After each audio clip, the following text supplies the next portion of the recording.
하나님 말씀 보겠습니다. 사무엘상 27장 1절에서 4절입니다. 교독합니다. 제가 1절 읽을게요. 다윗이 그 마음에 생각하기를 내가 후일에는 사울의 손에 붙잡히리니 블레셋 사람들의 땅으로 피하여 들어가는 것이 좋으리로다. 사울이 이스라엘 온 영토 내에서 다시 나를 찾다가 단념하리니 내가 그의 손에서 벗어나리라 하고,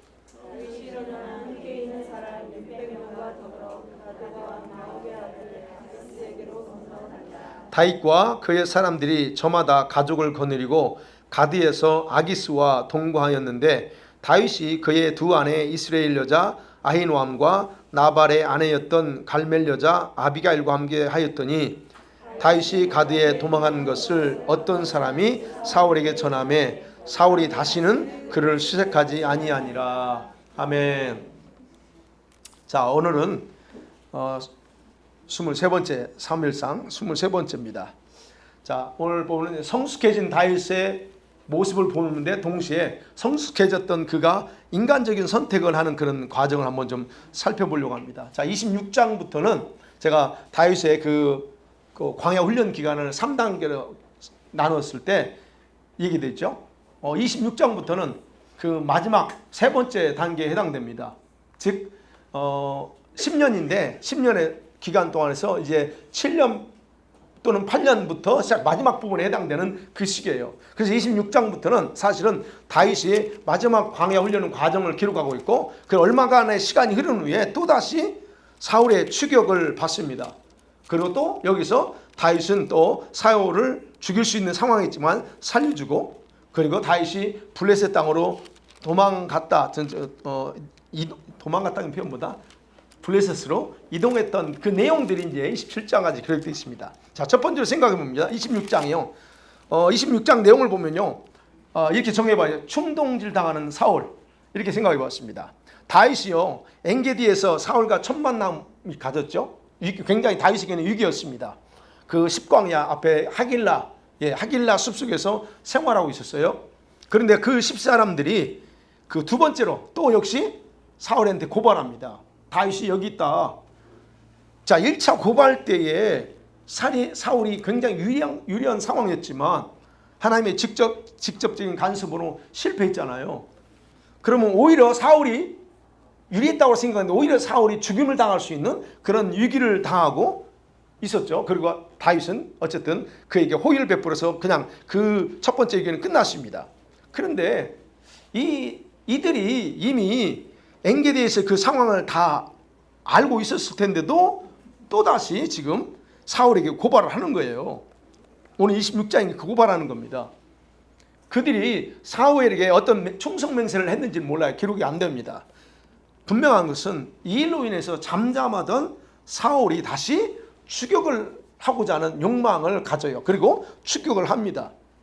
자, 그러면 이 사울이 그 고발 내용을 듣고 가만히 있다가 다시 사울을 추격한단 말이에요. 그렇다면 이것이 아까 그 사울을 괴롭혔던 악한 귀신의 영향 때문인지 아니면 그의 불안정하고 그랬잖아요. 변덕스러운 성격 있잖아요. 그것 때문에 그랬는지 어찌됐든 결국 잠잠했던 그런 사울, 그리고 어떤 부분에는 내면에 이렇게 억눌러 있던 다윗에 대한 어떤 그 미혹 또는 증오심 이런 것들이 사실 다시 폭발했다라고 생각해 볼 수 있다는 겁니다. 그런데 두 번째 이 상황은 장소와 그 다음에 그 상황이 좀 달라요. 26장이 안 읽었지만 다 나타납니다. 자, 26장에서의 추격은 더 공개적이야. 네, 공개적입니다. 사울이 지금 다윗이 머물른 하길라 산 동쪽 길가에 와서 텐트를 칩니다. 그럼 다윗은 어디 있다는 거예요? 다윗의 텐트는 동쪽이 아니라 서쪽에 진을 치고 있어요. 그쪽으로 온 겁니다. 그럼 다윗은 사울이 자기를 추격하려고 3,000명의 군사를 데리고 온다는 소식을 이미 듣고 알았습니다. 그런데 여러분, 이번에는 다윗이 무서워하지 않습니다. 무서워하지 않고 도망가지도 않습니다. 그리고는 사울이 가까이 왔을 때 오히려 사울이 그 진을 치고 있는 곳으로 밤에 모르게 또 찾아가요. 그제는 도망갔거든요. 무서워서. 근데 찾아갑니다. 자, 기브아에서 10km 정도 떨어져 있거든요. 그러면 3km 아니 10km를 걸어왔어요. 그러면 3,000명이 걸어오기 때문에 빨리 오질 못하겠죠. 그래서 3,000명의 군대가 이게 이동했기 때문에 피곤했을지도 모릅니다. 뭐 우리 걸음으로 10km면 한 3시간이면 걸어요. 우리가 등산해도 30km 정도 되면 2시간 반 정도 돌아요. 근데 이제 3,000명이야. 그러니까는 한 뭐 대여섯 시간 걸렸다 생각하면 그러면 피곤했을 수 있겠죠. 근데 그들이 저녁에 모두 깊은 잠에 빠집니다. 누군가가 옆에 와서 움직여도 이 사람들이 알아차리지 못할 정도로 그냥 깊은 잠에 빠져버려요. 자, 다윗이 아비새와 함께 그곳에 내려갔습니다. 그런데 사울을 보좌했던 경호대장이었던 아브넬 그리고 다른 군사들 경원이죠. 그 경원들이 모두가 쥐죽은 듯이 잠들어 있어. 자, 그것을 알아차리고 이 아비새가 다윗에게 첫 번째 상황에서 들었던 말을 동일하게 다윗에게 하는 거야. 이건 하나님이 주신 절호의 기회입니다. 그러니까 나로 하여금 다윗이 죽이지 말고 내가 죽일 거니까 허락해달라라고 요청합니다. 그렇지만 다윗은 역시 첫 번째처럼 동일한 믿음을 가지고서 아비새를 말립니다. 그러지 마라. 기름 부음 받은 종을 죽이는 것은 하나님께 벌 받을 죄와 똑같아. 죽이지 마 그럽니다. 그러면서 말합니다. 대신에 10절에 보면 여호와께서 대신 쳐서 죽을 거나 아니면 자기 수명을 다해서 죽을 날이 되면 죽을 거고 아니면 전쟁에 나가서 전쟁하다 죽을 수 있어. 그러니까 우리 손으로 죽이지 마라고 얘기합니다. 그리고는 이 다윗이 사울의 머리 곁에 있던 물병하고 창만 딱 들고 떠납니다. 아마 이때가 언제쯤이었을까? 초저녁 좀 초저녁이 지난 어떤 시간이었을 가능성이 큽니다. 왜냐하면 다윗이 바로 자기 진영 동쪽으로 올라가자마자 잠자고 있던 사람을 깨워요. 아브넬 그 장군이 경호대장이죠. 아브넬 깨워요. 소리 질러서 깨웁니다. 그래서 다윗은 이 경호대장인 아브넬을 깨워서 책망하면서 뭘 얘기해요? 너 근무태만이야? 이런 그런 거예요. 너는 왕을 보호해야 될 경호실장 아니에요. 대장 아니에요. 그런데 어떻게 왕을 보호하지 않고 너 잠드냐? 잠잘 수 있어? 하는 거예요. 네. 그리고 그잖아요. 이 경호원들은 왕이 잘 때 지켜야죠. 잠 안 자고. 네. 근데 이들이 다 잠들어 버렸어. 이거는 경호하는 사람이 최대의 실패. 이건 그래서 밤중에 경호가 뚫렸어. 왕이 죽었어. 이런 상황. 그러면 만약에 왕의 생명을 노린 사람이 있었다면 그거는 그냥 순간에 처리했다는 거지요. 그렇기 때문에 너는 경호 실패야. 너는 죽어 마땅해라고 얘기합니다. 근데 그게 사실이 아니냐? 확인해봐. 얘기합니다. 그게 16절이에요. 16절에 확인해봐라. 네가 왕의 창과 물병이 있나 없나 확인해봐. 그럽니다. 확인해보니까 없어. 자, 그때 사울이 잠자고 있다가 사울의 목소리를 듣잖아요. 사울의 목소리를 알아도 깨어나가지고 다음같이 대화하기 시작합니다. 18절부터 대화하는 거예요. 17절 쭉 대화합니다. 다윗은요, 여러분, 다윗은 사울에게 과거처럼 동일하게 왜 메뚜기 사냥하는 것처럼 또 나를 추격합니까? 라고 또 얘기하는 거예요.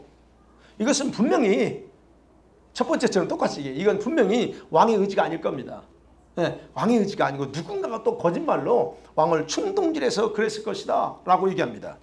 그래서 그런 충동을 받고 나를 찾아라 왔다. 그런 왕은 악한 자에게 속은 거예요 라고 얘기합니다. 자, 그렇게 왕을 속이는 자들은 여호와께 저주받을 겁니다. 19절 얘기하면 여호와께 저주받을 거예요. 그 사람은 누군지 모르지만 그는 저주받을 겁니다 말합니다. 왜냐? 왜 저주를 받냐면 지금 하나님께서 유산으로 주신 땅, 지금 자기 얘기하는 거예요. 자기가 유다 땅은 자기 유산 받은 거잖아요. 근데 하나님께 받은 그 유산을 상속하지 못하고 다 이방 땅에 들어가서 살고 거기서 이방신을 섬기게 만드는 그런 행위이기 때문에 바로 그렇게 충동질하는 사람은 저주받을 겁니다 라고 얘기하는 거예요. 그러면서 말합니다. 내 죽음에 대해서 제발 내가 언제 죽을 건데 내가 죽음에 대해서는 여호와께 맡겨요. 제발 내가 늙어서 죽을지 지금 죽을지 모르지만 그걸 나 쫓아다녀서 나를 죽이려고 하지 말고 하나님께 맡기세요 그럽니다. 만일에 그러면서 말합니다. 만일에 여호와께서 나를 죽이고자 한다면 나는 기꺼이 내가 제물로 내 생명 드릴 수 있어요. 그러니까 왕이 제발 나를 죽여가서 죽일 생각하지 마라라고 얘기합니다. 자, 이렇게 설득해요. 20절까지. 그러니까 이 설득력 있고 그리고 또 감동적인 다윗의 그 말을 듣고 사울이 다시 한번 거기서 또 어떻게 합니까?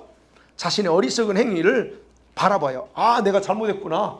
그러면서 내가 다시는 더 쫓아가지 않을게 라고 거기서 또 다짐합니다.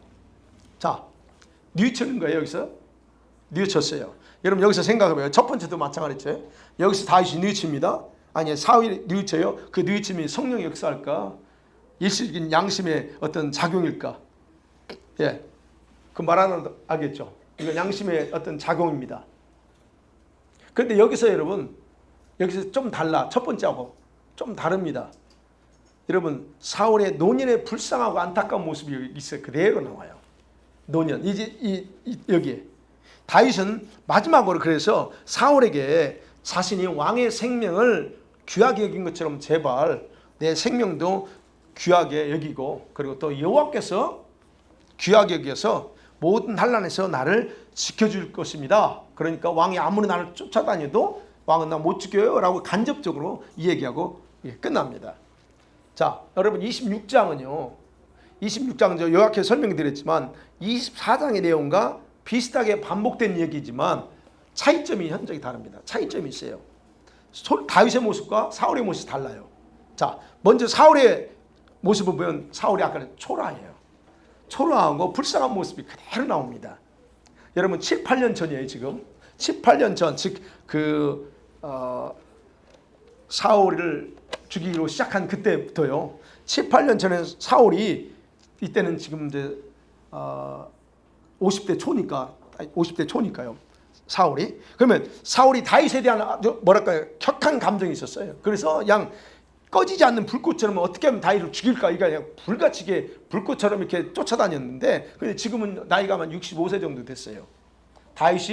사울이 68세에 정도 죽었다라고 이제 학자들이 다 얘기해요. 그 연도를 이렇게 보면. 그래 지금 이제 죽기 몇 년 전이에요. 그러니까 65세 정도라고 생각해 보면 노인이야 이거 지금. 이 노인의 모습이 얼마나 불쌍해요. 그래서 얘기하는 거 보면 21절 보면 그 참 불쌍한 모습이 저는 보이더라고요. 불쌍해. 자신의 나이로 봐서도 언제 죽을지 몰라 자신은. 근데 두 번이나 죽이지 않고 자기 살려준 다윗에 대한 그의 말 표현에서요. 인간적으로 참 그 안쓰러움, 불쌍함, 그 진심 어린 어떤 뉘우침의 모습도 드러나요. 네. 약해질 대로 약해진. 그잖아요. 이제 65세 정도 됐으니 얼마나 그랬겠어요. 그런데 여러분 이것이 그를 하나 앞에서 겸손하게 만들고 회개하게 만들었냐? 그건 아니라는 거예요. 그게 안타까운 거예요. 사울이 회개하지 않잖아요. 끝까지 회개하지 않아요. 그렇지만 그의 이제 28장부터 이제 그 블레셋이 전쟁을 할 때 사울이 얼마나 불쌍하고 안타까운 왜 그의 내면이 얼마나 안쓰러운 모습이 나와요. 전쟁이 터졌는데 이게 의지할 사람 아무도 없어. 사무엘도 죽었지. 아무도 없어. 혼자야. 그러니까 어떻게 누굴 찾아가요? 신접한 여인을 찾아가잖아요. 그게 뭐냐면 얼마나 그의 그 내면에 불쌍함이 있냐 이런 부분을 본다. 그래서 사울은 참 그게 안타까운 거예요. 회개하지 못하고 결국은 죽습니다. 이게 이제 다르다는 거. 그 다음에 두 번째 다른 모습은 다윗의 모습이에요. 다윗의 성숙해진 그런 모습과 태도가 여기 나옵니다. 25장까지는 다윗이 사울을 두려워해서 피해 다녔어. 예, 광야 훈련이. 근데 마지막 단계에 해당되는 이 26장부터는 그 모습이 안 나타납니다. 오히려 담대하게 행동해요. 오늘 말씀드렸잖아요. 사울이 온다는 소식 듣고 도망갈 생각 안 하고 밤에 직접 사울을 찾아가요. 예, 몰래 들어가. 자, 이런 행동이 바로 7, 8년 정도의 훈련 과정을 통해서 어느 정도 성숙해졌다는 모습을 여기서 발견하는 거예요. 예, 마온 항모지에서의 하나님의 직접적인 그런 개입을 통해서 살아나는 경험이 있고, 그러면서 하나님에 대한 신뢰가 더 강화됐어. 그러면서 그의 내면이 더 성숙해졌다는 겁니다. 물론 또 하나님께 물어보기도 하고 이런 어떤 과정 속에서 여러분 그래서 경험이 중요한 거예요. 우리가 하나님의 어떤 실제적인 살아계심을 경험하는 게 중요합니다. 말로만 듣고 하는 것보다. 근데 경험보다 더 중요한 게 있어요. 경험도 중요하지만 경험보다 더 중요한 건 뭐냐? 그 경험을 통해서 자기의 성숙과 발전을 가져와야 된다는 겁니다. 경험만 하면 좋지 않아요. 우리가 여러분 기도도 많이 하잖아요. 여러분 기도 많이 하지만 여러분 기도는 많이 하는데 자기 성장이 없다? 여러분 이거는 문제입니다. 기도하면 하는 만큼 여러분도 성장해야 되고 여러분 영도 성장해야 되고 모든 면에서 성장해야 돼요. 네. 그래서 하나님의 실제적인 체험을 경험하면서도 자기 내면의 성숙함이 없다는 거 이건 더 큰 문제라는 거예요. 그래서 여러분 하나님의 실제적인 체험이 중요하지만 그 처음 했다고 해서 자동적으로 여러분 내적인 성숙으로 이어지는 건 아니다는 걸 꼭 기억하셔야 돼요. 우리 아이들도 마찬가지야. 아이들은 환상도 볼 수 있어요. 왜? 아이들은 영 예민하고 그래도 얼마든지 주님이 이 아이들에게 하실 수 있기 때문에 환상 보고 음성을 들을 수 있습니다. 근데 그렇다고 해서 그 믿음이 아이들이 자동적으로 성장하는 거 아니라는 거예요. 무슨 말씀 아시죠? 그러니까 기도 생활을 많이 하는 것 이걸로 자동적으로 영혼이 강해지는 거 이거 아니라는 것도 역시 기도하셔야 됩니다. 기억하셔야 됩니다. 기도 많이 해야 됩니다. 근데 기도만 그냥 뭐 아무 의미 없이 한다고 성장하는 게 강해지는 게 아니라는 거예요. 네. 마땅히 해야 할 일들을 함께 동반해 줄 때에 내적인 성숙, 영혼의 강함이 이루어진다는 거예요. 네. 그래서 여러분 골고루 먹어야 돼요. 기도만 잔뜩 하고 말씀 안 읽어. 여러분 잘못하면 그리스 신비주의 가는 거예요. 말씀 몰라. 그래서 귀신이 들려주는지 하나님이 들려주는지 구분 못하고 모든 걸 다 하나님이 들려주는 식으로 이렇게 가버리면 잘못되는 거예요. 그래서 말씀이 같이 들어가야 돼. 그래야 영과 혼이 성장하는 거예요. 그러니까 여러분과 저가 기회가 될 거는 하나님의 다루심을 받고 있다. 우리가 지금 그렇다면 시간이 지나면서 우리는 반드시 내적인 성장과 영혼이 강해져야 된다는 거. 아이들 역시 마찬가지예요. 우리 아이들 이거 왔지만 교회만 온다고 해서 왔다 갔다 하는 생활은 아무런 유익이 없어. 너희들은 아무 유익이 없어요. 엄마 따라 교회 올 수 있지만 와서 뭔가 하고 가야 돼. 그리고 너희들의 영혼도 내면도 성장해야 돼. 우리 아이들까지도 다 흰옷 입었어요. 자, 흰옷 입었다고 해도 영적인 어린아이는 주님의 신부로 데려갈 수 없어요. 제가 예전에 말씀드렸죠. 어떻게 어린아이고 결혼합니까? 그건 상식적으로 안 맞는 얘기잖아요.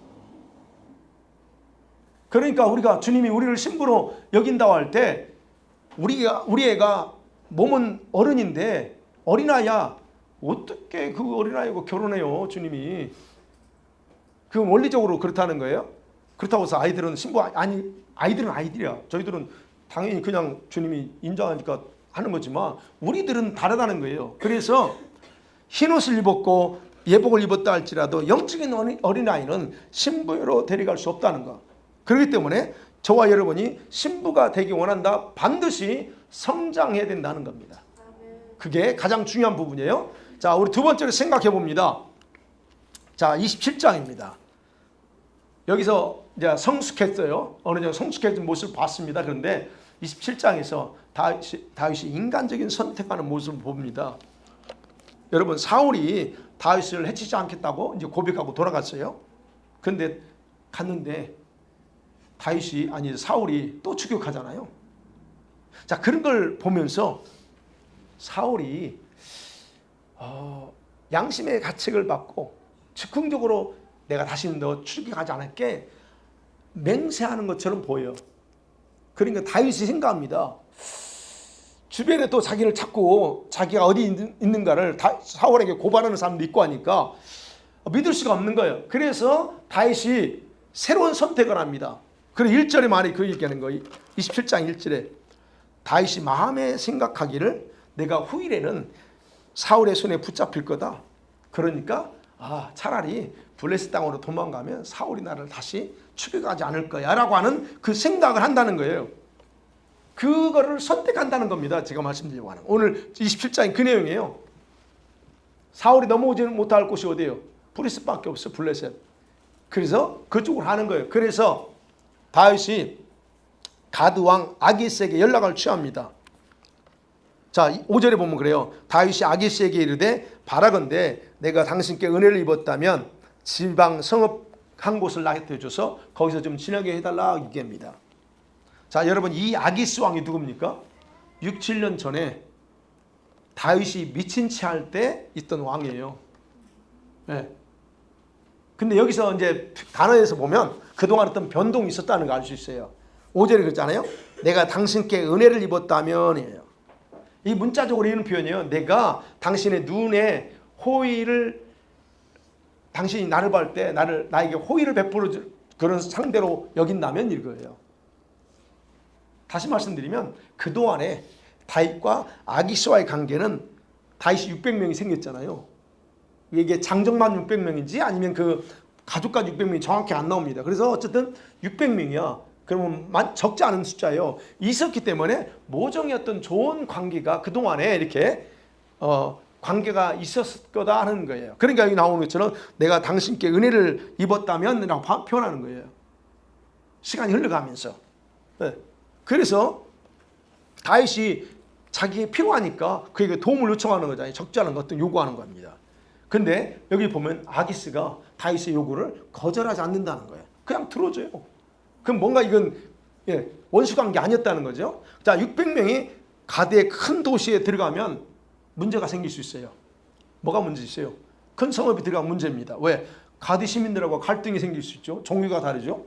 그들은 우상숭배고 이 사람들은 아니고 이 갈등이 생길 수 있어요. 문제가 생길 수 있으니까 다윗이 그러지 말고 우리 외곽 지역에 한 곳 달라. 그게 시글락을 달라고 말합니다. 여러분 근데 시글락은 원래 시몬 족속들에게 할당된 땅이었어요. 근데 뺏겼어 블레셋한테. 근데 그 땅을 줍니다. 자, 이때부터 다윗이 그때 살았던 그때부터 이제 시글락은 다시 유다 땅으로 귀속이 돼요. 블레셋에 속했던 땅이. 어찌됐든 다윗이 이곳에서 1년 4개월 동안 머물렀다. 7절에 그렇게 나옵니다. 1년 4개월. 그러면서 여기 4개월 머물면서 이 다윗이 여기서 이제 아말렉 부족 등을 막게 가서 침략하면서 아기스 왕의 신뢰를 얻어갑니다. 다윗은 그래서 여기서 사는 동안 어떻게 했어요? 자기 생각대로 사울의 추격을 걱정하지 않고 편안하게 이제 아니 그렇게 살았다라고 하는 것. 오늘 그 27장 내용입니다. 근데 제가 여기서 주목을 하려고 하는 걸 거예요. 자, 가드로 이사갈 때 그가 왜 옮겼느냐는 거예요. 그리고 그것을 하나님께 물어봤느냐 하는 부분이에요. 그렇잖아요. 다윗이 마음에 생각하기를 그랬어요. 마음에. 그래서 내가 후일에는. 네. 자, 앞장에서는 주님께 물어보면서 행동했어요. 가서 그 일날을 구해줄까요 말까요? 그러면 해라 어쩌라. 주님이 그런 관계 속에 있어요. 근데 여기서는 자기 생각을 따르고 있다는 거예요. 자기 생각. 다윗은 사울이 계속해서 자신을 잡으러 오니까 그 이해합니다. 그러니까 얼마나 지쳐요. 도망다니는 신세도 지치죠. 그래서 후에 사울의 손에 붙잡혀 죽을지도 모른다는 그런 어떤 생각이 있을 수도 있어요. 물론 그 생각 타당합니다. 그거 나쁜 생각 아니면 타당합니다. 그런데 그가 사울을 통해서 훈련받고 있는 중이었다는 거, 이거는 잊어서는 안 되죠. 사울을 통해서 훈련받아요. 누구를 통해서 훈련받는 게 아니고 하나님이 정한 기간 동안 사울을 통해서 훈련받습니다. 그럼 위기 속에서도 여러분 하나님의 직접적인 개입으로 구원하는 경험도 했었고, 근데 다윗은 지금 현실이 힘든 거야. 거의 이제 그 훈련의 막바지에 들어가서 지쳐서 그럴 수 있겠지만 힘들어. 그러니까 또다시 어떻게 해요? 돌아가는 거예요. 사람의 손을 의지해서 문제를 해결해 보고자 하는 그런 시도를 했다는 겁니다. 네. 그는 하나님의 훈련을 벗어나서 더 쉬운 방법을 선택했다, 찾았다는 얘기예요. 우리 식으로 얘기하면 다윗은 지금 자신의 현실을 더 크게 생각했다 하는 겁니다. 그는 사울의 죽이려는 것만 생각했어. 그리고 뭘 잊어버려요? 하나님이 자기를 도우신다는 것, 순간순간 그때그때마다 도우신다는 생각 자체를 잊어버리고 말았다는 겁니다. 자, 그럼 이제 생각해요. 가드로 내려가는 것이 하나님의 뜻이었을까요? 아니었을까요? 여러분, 자, 여기서 이제 우리가 원리가 있어요. 이제 1-2년 남았어. 1-2년 남았어요. 자, 이제는 하나님께서 다윗의 선택을 허용하십니다. 우리가 초기에는 간섭하면서 다윗이 성장해야 돼요. 하나님 그래서 그리고 모압에 내려가니까 갓 선지자를 통해서 여기 있지 마, 유다로 들어가라고 해요. 거기 있으면 안 돼. 왜? 거기서 훈련받아야 되니까. 그런데 지금은 다윗이 7-8년 훈련받았어요. 어느 정도 성장했어요. 거의 훈련의 마지막 과정이야. 예. 자, 이럴 때는 하나님께서 그의 선택을 인정하신다는 거예요. 그러나 스스로의 책임을 져야 됩니다. 어떤 선택을 한 것에 대한 책임을 스스로 져야 돼요. 우리가 여러분 훈련 받을 때 주님이 초기에는 여러분 직접 막 간섭해요. 이거 하지 마, 저거 하지 마, 다 간섭합니다. 그러면 이제 우리가 어느 정도 우리가 다 이제 익숙해지고 내가 이제 그렇게 되잖아요. 그러면 나중에는 주님이 그렇게까지 안 해요. 어제도 전사님이 얘기했죠. 하나하나 코치코치 다 간섭합니다. 이거 싫어, 안 돼, 다 해요. 그런데 영혼이 그러지 않아요. 여러분이 어느 정도 그 부분에서 힘을 받잖아요. 그러면 여러분 주님이 이제 여러분에게 선택권, 자유의지 그대로 그냥 원래대로 줘요. 그럼 뭘 선택하냐? 그 선택의 결과는 너가 봐도 얘기해요. 이런 의미예요. 그러면 봐요. 어떤 걸 다윗이 거기 가서 생활하면서 사울의 추격을 받지 않고 편하게 생활했지만 그에게 어떤 것이 왔는가? 자, 아기스에게 매여 있습니다. 거기서 살면서 아기스에게 매여. 그래서 이제 다윗이 가서 뭐 하겠어요? 거기서 이제 그러니까 맨날 전쟁하는 거예요. 그때 당시는 뭐 전쟁 그러니까 시도 때도 없이 가서 어디 가서 침략하고 뭐 뺏기도 하고 죽이기도 해. 그러니까 이제 그랬다는 걸 아기스가 못 듣겠어요? 다윗이 오늘은 뭐 300명 데리고 어디 가서 뭐 있어? 다 알죠? 그러니까 물어봐 항상. 너 오늘 어디 가서 뭐 있어? 다 물어봅니다. 그러니까 어떻게 합니까? 이렇고 저렇게 해. 그런데 문제는 뭐냐? 문제는 뭐예요? 다윗이 진실을 말하지 않는다는 거예요. 자신 행위는 어떻게 합니까? 거짓말하기 시작합니다. 27장 10절 그래요. 아기스가 이래 너희가 오늘 누구를 침략했냐? 다윗이 이래 우린 네겝 여라무엘 사람과 네겝과 겐 사람의 네겝에 실제로 아니었거든. 아닌데 아기스한테는 거짓말합니다. 그러니까 아기스에 매여 있으면서 동시에 진실을 말하지 않고 거짓말하기 시작합니다. 그러니까 다윗은 거짓말로 말하니까 아기스는 어떤 생각을 해요? 이제는 이 다윗이 내 신복이 되겠구나라고 그렇게 생각해요. 사실은 전혀 아닌데. 여러분 보세요. 인간적인 방법으로 선택해서 갔어. 근데 거기서 뭘 해요? 안 하던 거짓말하기 시작합니다. 그 거짓말한 결과 이제는 나중에 지금 이제 28장 보겠지만 자기 민족과 싸워야 될 상황이 와버려요. 자기 민족과 싸워야 돼. 자, 그럼 여기서 이제 그 부분이요. 하나님의 훈련이 끝났어요? 아직 끝나나요? 아직 안 끝났어요. 안 끝났어요. 아직 다윗이 왕이 된 지가 몇 살이죠?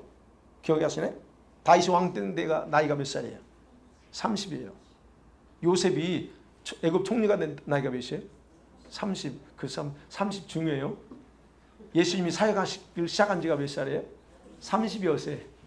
이게 성경은 이게 딱 매치가 돼요. 이렇게 딱. 그래서 숫자적으로 또 그러거든요. 그러면 아직 지금 이제 20대 후반이에요. 아직 훈련 남았어. 훈련할 부분이 많아. 그런데 30대 리더를 세워요. 그러면 완전히 훈련이 됐기 때문에 세우는 게 아니에요. 어느 정도 어느 부분에서 통치권자로서 갖춰야 될 어떤 기본적 갖춰주고 나서 맡겨놓고 그 가운데서 이제 또 주님이 훈련시키는 거예요. 여러분도 마찬가지입니다. 우리가 완벽하게 다 훈련됐기 때문에 쓰는 게 아니에요. 뭐 완벽한 사람 어디 있어? 그렇지만 어느 정도 주님이 각자에게 너는 이 정도 됐어 딱 할 때 그때까지 하면서 우리한테 우리를 일을 시키고 써요. 그러면서 말씀드린 우리가 어떤 걸 선택해도 선택에 대한 부분에 대해서는 인정하지만 거기에 대해서는 이제 우리한테 요구하는 거죠. 사랑하는 성도 말씀 맺어볼게요. 다윗은 8년 정도입니다. 8년 정도의 광야 훈련 속에서 초기보다는 굉장히 많이 성숙한 그런 모습을 보여줬습니다. 죽음에 대한 두려움도 극복할 수 있었어요. 쫓긴다는 현실이 힘들다고 느껴지니까 이제는 주님께 물어보지 않고 어디가 인간적인 방법을 선택해서 가드 땅으로 내려갑니다. 성경에 그거 죄다라고 말하지 않아요. 네. 그리고 그는 주님께 물어보지도 않고 그렇게 스스로 결정하고 행동하면서 아무 일이 없는 것처럼 살아. 참 좋죠. 그런데 자기도 모르는 사이에 그에게 거짓말, 이중성의 태도를 가질 수밖에 없었어요. 거기 있으면서 이중성의 태도를 가져요. 여러분, 그래서 우리가 생각해야 될 게 하나님께 물어보는 생활을 좀 습관해야 될 필요가 있습니다. 지금은 더 그래야 돼요. 우리가 예전에 설교했죠. 우리가 물어보셔야 돼. 이제 하나님 이거 어떻게 할까요? 저떻게 할까요? 이거 다 하셔야 됩니다. 지금 계속 우리 아이들도 마찬가지고 수요일날도 말씀 예배하면 기도하고 나서 뭘 할 건지 다 물어봐야 돼요. 우리가 즉각적으로 바로 응답을 못 받을 수도 있고 그러나 계속 물어보는 습관 이거 생활을 해야 된다. 다윗이 처음에는 그랬잖아요. 중간 정도에서는 물어봤잖아요. 주님 갈까요 말까요 했는데 이렇지 않아. 우리 사람이니까. 그렇지만 이건 습관화 시켜야 돼요. 우리가 이건 굉장히 중요합니다. 앞으로 제가 이제 재앙이 올 때 이건 각자가 주님 앞에서 해야 되기 때문에 이건 꼭 해야 된다는 거예요. 왜요? 그렇지 않으면 다윗처럼 자기 생각을 따라 살게 되고 자기 속에 이런 이중성의 그런 모습을 자기도 모르게 만들어버려요. 왜냐? 그 환경이 그러니까 만들어진 거예요. 그냥 하는 게 아니고. 그래서 이중성의 태도는 자기를 더 깊은 위험에 빠지게 만들 수 있어요. 왜요? 다윗은 자기 민족과 싸울 수 있는 상황이 돼버려요. 물론 하나님이 개입하셔서 막았어요. 그건 지금 다음 주에 봐야 되지만 막아버려요. 그래서 여러분 필요에 따라서 거짓말하는 것은 하나님이 굉장히 싫어하십니다. 그건 죄이기 때문에 그래요. 이건 죄예요. 그래서 우리는 이런 죄와 싸워야 되잖아요. 이거 싸워야지 거기 어쩔 수 없었어요 라고 우리가 타협하면 안 되죠. 이게 타협인데 그래서 이런 부분들은 우리가 조심해야 된다. 근데 다윗의 모습에서 그걸 발견했다. 자, 우리는 그렇습니다. 신부의 옷을 입은 영적인 특권을 가진 저와 여러분이 이런 모습은 절대로 합당하지 않습니다. 네, 이건 절대로 합당하지 않기 때문에 이것에 대해서 우리가 이런저런 모습 각각 다 다르겠지만 이것에 대해서 다 살펴보세요. 다 뜯어 고치고 다 보셔야 됩니다. 그래서 성숙한 믿음의 그릇, 여러분 성숙한 믿음의 그릇대로 여러분 자신을, 우리 아이들도 마찬가지, 우리 아이들의 그 수준에 맞는 그릇이 있어. 지금 우리 어린아이지만 애들도 하나님 볼 때 자기 그릇이 있어요. 그 그릇이 어느 정도 됐는지 이건 몰라. 그러면 그 그릇대로 아이들이 성장할 거거든요. 그러면 그 그릇대로 성장할 때 그것을 잘 지켜나갈 수 있도록 해야 돼요. 우리 아이들도 우리 이제 예를 들어서 한빛이나 그 예성이나 아직 조금 어린애들 잘 모를 수 있지만 이게 좀 더 1년 더 크잖아요. 그러면 아이들이 스스로 그것에 대해서 알아야 돼. 내가 스스로 이게 해야 된다는 걸. 그러니까 여기 큰 애들 있잖아. 예준이나 주영이나 너희들은 다 스스로 알아야 돼. 네 이름 불렀다고 또 이렇게 네 이름이 유명하니까 내가 부른 거야. 주영이, 주아. 그거를 스스로 알고 내가 이렇게 지켜야 되구나 알아야 된다는 거 너희들이. 그렇게 해야 돼요. 그렇게 자신을 지켜나가기를 주의 이름 간절히 축원합니다. 아멘. 이 시간 같이 기도하십니다.